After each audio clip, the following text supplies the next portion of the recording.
leaders have been meeting in Poland and Katowice to discuss the catastrophic consequences of climate change, whilst companies, as you're well aware, are joining in the effort to mitigate the damage. Maersk is the world's largest shipping company and today has announced new measures to improve its environmental footprint. So that shipping industry carries a heavy burden when it comes to cutting emissions, responsible for transporting 80% of global trade. The very valuable stuff goes by air. Everything else goes on a ship.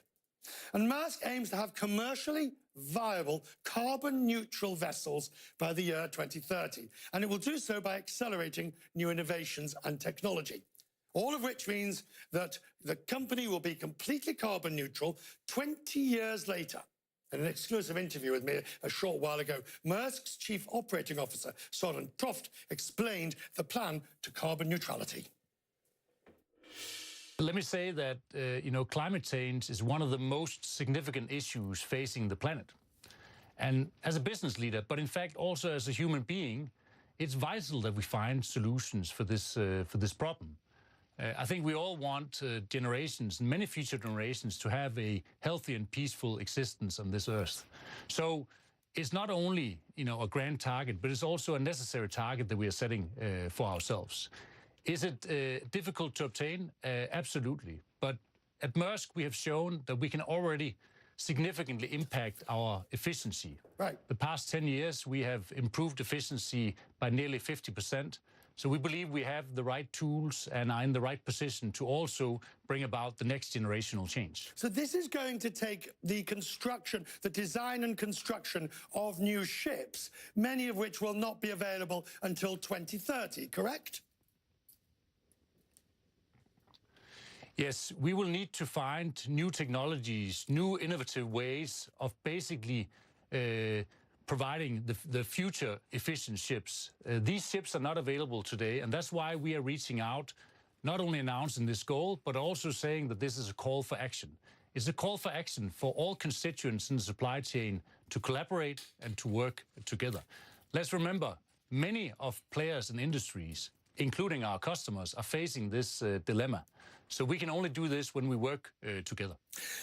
On the question of trade and world trade, in your last results and announcements, you say you're seeing evidence of the slowdown, or at least containers reports, because of China-US trade relations. And are you seeing that situation get even worse as we now are seeing further tariffs and further restrictions?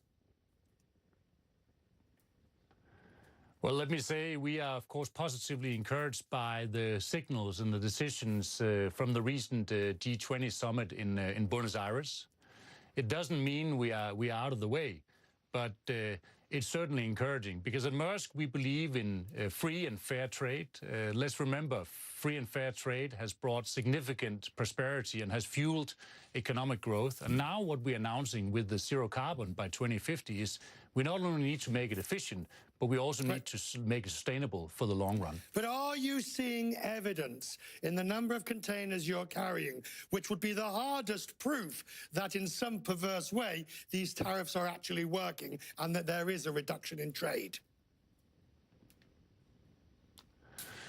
Over the past few months, we have seen a reduction of U.S. exports. Actually, reversely, we have seen an increase in imports to the U.S., partly because the Chinese currency has also devaluated, more or less offsetting the tariffs that have been implemented already. But also because in dialogue, as we have with customers, we know that people have brought in more goods and inventories have filled up. But I think it's too early to draw any final conclusions. We are following it very intensely. We are, of course, concerned because in our world and in our view, free and fair trade is the right path forward. But it's too early to bring any conclusions to bear.